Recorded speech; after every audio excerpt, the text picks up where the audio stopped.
അടിസ്ഥാന സൗകര്യ മേഖലയിൽ വികസന തുടർച്ച ഉറപ്പാക്കിയെന്ന് മന്ത്രി കെ.എൻ. ബാലഗോപാൽ.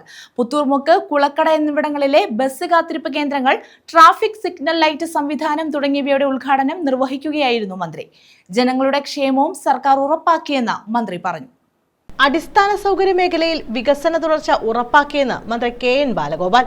പുത്തൂർമുക്ക്, കുളക്കട എന്നിവിടങ്ങളിലെ ബസ് കാത്തിരിപ്പ് കേന്ദ്രങ്ങൾ, ട്രാഫിക് സിഗ്നൽ ലൈറ്റ് സംവിധാനം തുടങ്ങിയവയുടെ ഉദ്ഘാടനം നിർവഹിക്കുകയായിരുന്നു മന്ത്രി. കാത്തിരിപ്പ് കേന്ദ്രങ്ങൾ, മികച്ച സ്കൂൾ, കോളേജ് കെട്ടിടങ്ങൾ, റോഡുകൾ, പാലങ്ങൾ എന്നിവ ഒരുക്കുന്നതിനോടൊപ്പം ജനങ്ങളുടെ ക്ഷേമവും ഉറപ്പാക്കിയെന്നും മന്ത്രി പറഞ്ഞു. ക്ഷേമ പെൻഷൻ 2000 ഉയർത്തി. സ്ത്രീകൾക്കും യുവതയ്ക്കും സംരംഭങ്ങൾ തുടങ്ങാനും തൊഴിൽ പരിശീലനത്തിനും പ്രത്യേക പദ്ധതികൾ നടപ്പാക്കി. വികസന പ്രവർത്തനങ്ങൾ നടപ്പാക്കുന്നതിൽ തദ്ദേശ സ്വയംഭരണ സ്ഥാപനങ്ങൾ മുഖ്യ പങ്കാളികളായെന്നും അദ്ദേഹം കൂട്ടിച്ചേർത്തു.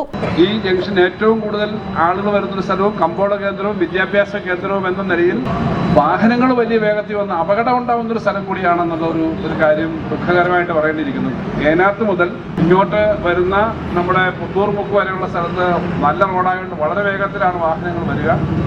എപ്പോഴും കുറച്ച് അപകട സാധ്യതയുള്ള സ്ഥലമായിട്ട് മാറിയിട്ടുണ്ട്. അതിന് ഇടയ്ക്ക് ഡിവൈഡർ വെക്കുകയും കാര്യങ്ങളൊക്കെ ചെയ്തു. ഇപ്പോൾ ഈ സിഗ്നൽ ലൈറ്റ് വരുമ്പോൾ അതിനും കുറച്ച് പരിഹാരം വരും. നമ്മൾ നോക്കി സൂക്ഷിച്ച് ഡ്രൈവ് ചെയ്തില്ലെങ്കിൽ കാര്യമൊന്നുമില്ല, നമുക്കെല്ലാം അറിയാം. പക്ഷേ ഈ കാര്യം ഉൾപ്പെടെ വരുമ്പോൾ കുറച്ച് ഒരു മാറ്റം വരും. ഇതുപോലെയുള്ള കാര്യങ്ങൾ നമ്മുടെ നാട്ടിൽ ഓരോ ദിവസവും വരുന്ന വികസനം, ഓരോ ദിവസവും വരുന്ന കൂടുതൽ വാഹനങ്ങളുടെ പെരുപ്പം, മറ്റു മേഖലയിലെ വികസനം ഒക്കെ വരുമ്പോൾ അതിനനുസരിച്ച് നമ്മുടെ നാട്ടിലെ സൗകര്യം വർദ്ധിപ്പിക്കണം. കുളക്കട ഗ്രാമപഞ്ചായത്ത് പ്രസിഡന്റ് സജി കടൂക്കാല അധ്യക്ഷത വഹിച്ചു. Vice president P B. Beena, Vettikkavala block panchayat president S. Ranjith, ജില്ലാ പഞ്ചായത്ത് അംഗം ആർ. രശ്മി, ബ്ലോക്ക് പഞ്ചായത്ത് അംഗം എ. അജി, എൻ. മോഹനൻ, ഗ്രാമപഞ്ചായത്ത് അംഗങ്ങൾ തുടങ്ങിയവർ പങ്കെടുത്തു.